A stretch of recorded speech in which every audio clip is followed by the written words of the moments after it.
রহস্যজনক। দেখেন, এই ব্যাপারে আমরা সংসদে একটা নোটিশ জমা দিয়েছি। এই নোটিশ জমা দেওয়ার পরে আজকের কার্যতালিকায় এটা আলোচ্য বিষয় ছিল,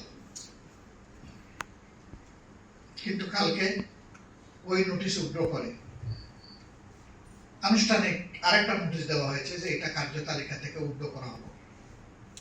আমাকে বিভিন্ন দিক থেকে অনুরোধ করা হয়েছে এই আলোচনাটা আপাতত না করার জন্য।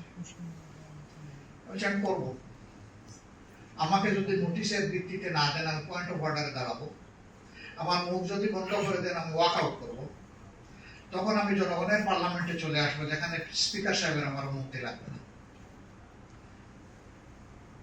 এখানে মতজানু পররাষ্ট্র নীতি বলি আর যাই বলি, কেন আমাদের এত ভয় কেন?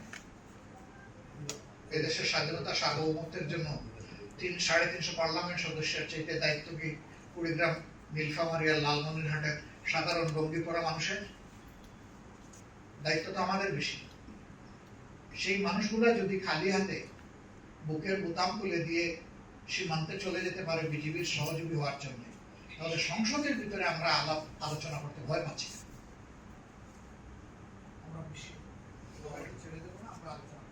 সেটা কি বিভিন্ন দিক থেকে যে আলোচনার কথা তুলছেন, সেটা কি সীমান্ত কৃষি নিয়ে আলোচনা না করার জন্য আপনাকে বিভিন্ন জায়গা থেকে চাপ দেওয়া হচ্ছে কিনা? আসলে এটাই আলোচনা না করার জন্য আমাকে অনুরোধ করা হচ্ছে। আমি তো সেই অনুরোধ মানব না। আমি তো স্বাধীন বাংলাদেশের নাগরিক।